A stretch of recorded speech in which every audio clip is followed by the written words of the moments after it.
Again welcome students, doctor Poonam आप सभी का वेलकम करती है। वही बाजूम ऑनलाइन प्लेटफॉर्म और क्लास है +1, चैप्टर है breathing and respiration of gases.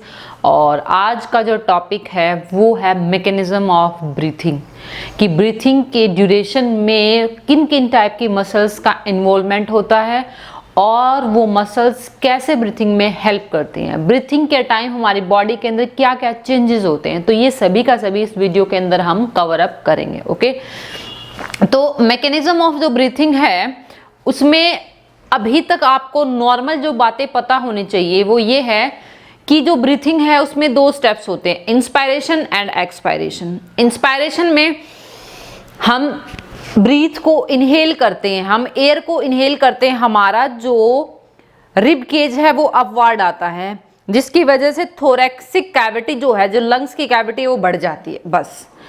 और जब हम रिलीज करते हैं, जब हम एयर को रिलीज करते हैं तब हमारा जो रिब केज जो ऊपर आ गया था वो नीचे हो जाता है और हमारी थोरैसिक कैविटी अंदर हो जाती है। क्लियर?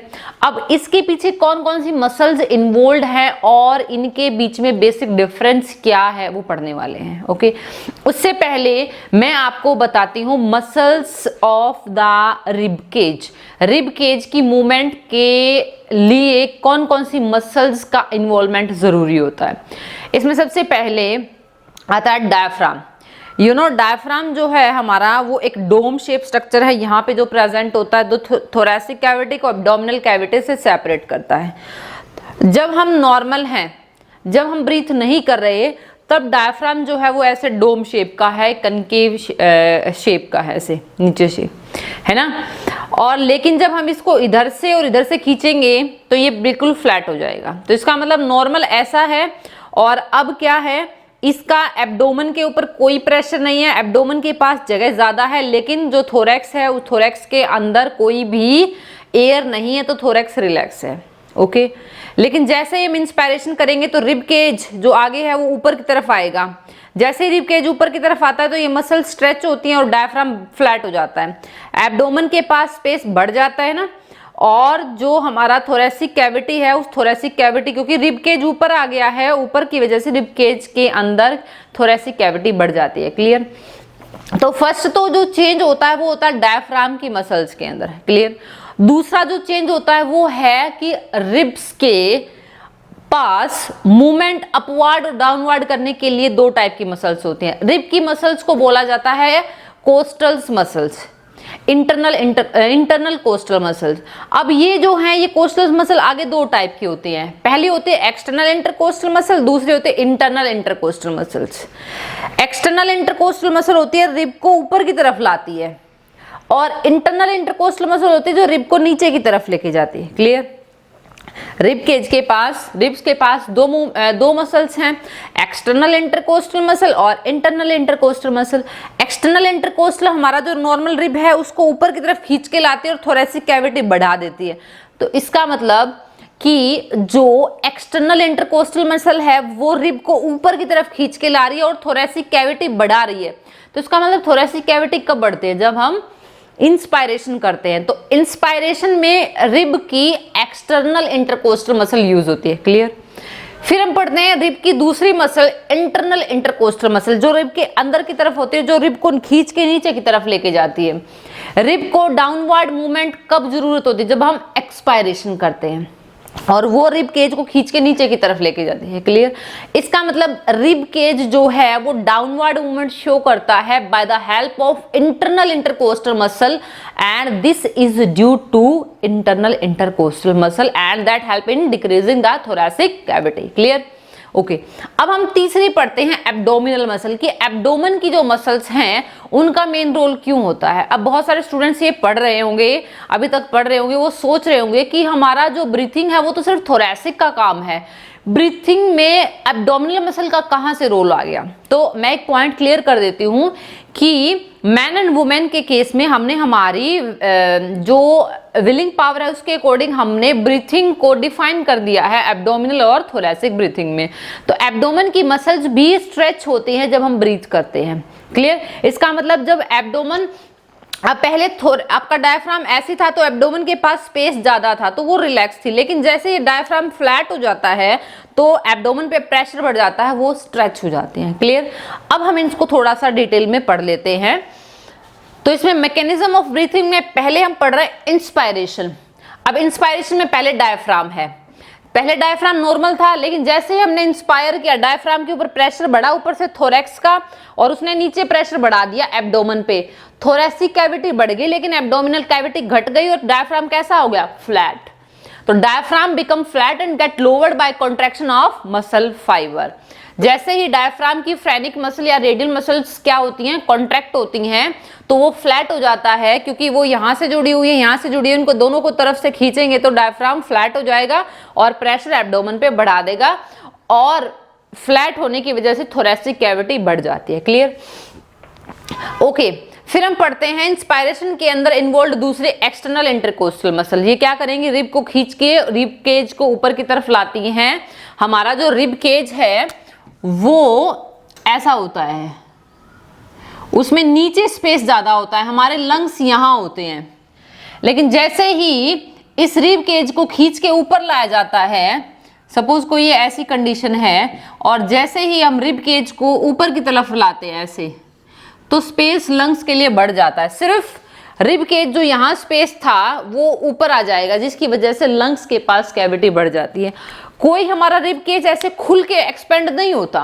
वो रिब केज, ये बहुत सारा मिथ्स होता है बच्चों के दिमाग में, उनके अंदर मिसअंडरस्टैंडिंग होती है कि हमारा रिब केज एक्सपेंड होता है। नहीं, जो रिब केज है उसकी एक्चुअल शेप कैसी है एक बार मैं फिर बताती हूँ। यहाँ पे उसकी एक्चुअल शेप ये है ऐसे, और हमारे स्पॉन्जी बैलून्स यहाँ है, लंग्स यहाँ है। तो सपोज कीजिए नॉर्मल है, लेकिन जैसे ही अगर इस कंडीशन में तो ये फूलेंगे नहीं, क्योंकि जो लंग्स हैं वो लंग्स तो स्पंजी हैं, जैसे एयर आएगी वो फूलेंगे। तो इसको इसके पास स्पेस क्रिएट करने के लिए हमारी कैविटी ऐसे हो जाती है, ऊपर आ जाती है, इसकी ऊपर मूवमेंट की वजह से, और लंग्स के स्वेलअप होने के लिए जगह मिल जाती है। क्लियर? तो इसका मतलब जो रिब्स है, उन रिब्स को, रिब केज को ऊपर खींचने के लिए मसल्स इन्वॉल्व होती हैं, और वो होती है एक्सटर्नल इंटरकोस्टल मसल। जैसे ये कॉन्ट्रैक्ट करती हैं, हमारी रिब्स और स्टर्नम अपवार्ड मूवमेंट शो करती है और आउटवार्ड मूवमेंट शो करती है। तो अपवार्ड भी हो गई और आउटवार्ड भी मूवमेंट होती है, जिसकी वजह से थोरैसिक कैविटी का वॉल्यूम बढ़ जाता है। क्लियर? उसके बाद में थर्ड है हमारी एब्डोमिनल मसल्स। एब्डोमेन की मसल्स का, अब देखिए डायफ्राम पहले ऐसे था तो एब्डोमेन रिलैक्स था, लेकिन जैसे डायफ्राम ने प्रेशर लगाया तो नीचे वो क्या होगी? कॉन्ट्रैक्ट होगी। तो एब्डोमिनल मसल जो पहले टाइट होकर काम कर रही थी अब वो रिलैक्स हो जाएंगी, और उनके ऊपर कंप्रेशन बढ़ जाता है, डायफ्राम का प्रेशर बढ़ जाता है, जिसकी वजह से एब्डोमेन के ऑर्गन सारे कंप्रेस हो जाते हैं। Compression of abdominal muscle by the diaphragm so play a passive role, indirect role play करते हैं। मैंने कहा था एब्डोमेन डायरेक्ट रोल प्ले नहीं करता, वो इनडायरेक्ट रोल प्ले करता है। ओवरऑल इंस्पायरेशन जो है वो क्या है? जब हम एयर को ब्रीथ करते हैं अंदर की तरफ, तो हमें फोर्सफुली इसको अंदर की तरफ लेके जाना पड़ता है, क्योंकि वी हैविंग द अगेंस्ट जो हमारा लंग्स हैं उस टाइम, उनके पास जो प्रेशर होता है वो कम होता है as compare to the outer. तो हमें खींच के जो एयर है वो अपने अंदर लेके जानी पड़ती है, और it is an active process because it involve the involvement of या एक्सपेंडिचर ऑफ एनर्जी। तो inspiration is an active process. Okay, और जो इंस्पायरेशन है वो लगभग हमारी 2 सेकंड ले लेता है, 2 सेकंड मैकेनिज्म होता है। ओके, हो गया भी इंस्पायरेशन। उसके बाद में हम पढ़ते हैं एक्सपायरेशन। जब हम इंस्पायर किया तो फोर्सफुली हम एयर को अंदर लेके आए, अब क्या होगा? गैसेस एक्सचेंज होगा ब्लड के साथ, उसके बाद में ब्लड से कार्बन डाइऑक्साइड भरेगी लंग्स में, और लंग्स में कार्बन डाइऑक्साइड को हम एक्सहेल करेंगे। तो उस प्रोसेस को क्या बोलते हैं? एक्सपायरेशन। लेकिन एक्सपायरेशन में ज्यादा एनर्जी इन्वॉल्व नहीं होती। एक्सपायरेशन इंस्पायरेशन के कंपैरिजन में पैसिव प्रोसेस होता है, and it involve 3 second. 3 second क्यों? क्योंकि 1 सेकेंड जो है वो एक्सचेंज हो जाता है। 3 + 2 5, इसका मतलब एक ब्रीथिंग जो है लगभग 5 सेकेंड ले लेती है। ओवरऑल अगर हम कहें तो 14 to 15 टाइम हम ब्रीथ करते हैं 1 मिनट के अंदर, लेकिन ये ब्रीथिंग रेट जो होता है वो किड्स के अंदर, चिल्ड्रंस के अंदर ज्यादा होता है। ओके ओके, अब हम पढ़ते हैं एक्सपायरेशन के अंदर कौन कौन सी मसल्स का क्या रोल होता है। वही डायफ्राम क्या हो जाएगा, जैसे ही हम एयर को रिलीज करेंगे तो डायफ्राम वही नॉर्मल शेप में हो जाएगा, ये दोबारा कैसा हो जाएगा, कन्वेक्स हो जाएगा, जिसकी वजह से थोरैसिक कैविटी डिक्रीज हो जाएगी। इंटरनल इंटरकोस्टल मसल्स जो थी वो अब क्या करेंगी, रिब के जो ऐसे गया था उसको खींच के ऐसे नीचे की तरफ लेके आएंगी, तो इंटरनल इंटरकोस्टल मसल अब कॉन्ट्रैक्ट होंगी और वो रिब्स की डाउनवर्ड और इनवर्ड मूवमेंट शो करेंगी, जिसकी वजह से थोरैसिक कैविटी का वॉल्यूम घट जाएगा। एब्डोमिनल मसल्स फिर कॉन्ट्रैक्ट हो जाएंगी, अपने ऑर्गन को टाइट रखेंगे, अपने ऑर्गन से सारा का सारा काम करवाएंगे, लेकिन ऑर्गन के पास अब स्पेस बढ़ जाएगा क्योंकि डायफ्राम दोबारा कैसा हो गया है, कन्वेक्स शेप का हो गया। Okay, contraction of the abdominal muscle, जैसे कि external and internal oblique muscles जो होती हैं, जो हमारे एब्डोमेन के अंदर होती हैं, and you know these oblique muscles are vestigial in our body, there is no any role of these oblique muscle in our abdomen। तो ये कंप्रेस हो जाती है, जिसकी वजह से जो एब्डोमेन है वो पुश करता है अपने कंटेंट को अपवर्ड की तरफ, डायफ्राम की तरफ। ओके ओके भाई, तो ओवरऑल अगर हम इन दोनों का इंस्पायरेशन और एक्सपायरेशन का निचोड़ निकालें कि इनमें किन किन मसल्स का क्या क्या चेंज हो रहा था, तो upward and downward movement of diaphragm, so increase and decrease the diameter of thoracic cavity. First कि डायफ्राम का अपवर्ड एंड डाउनवर्ड मूवमेंट से ही मेन तो थोरैसिक कैविटी का वॉल्यूम चेंज होता है फर्स्ट। दूसरा क्या है, elevation and depression of the ribs which lengthen the shorten the thoracic cavity.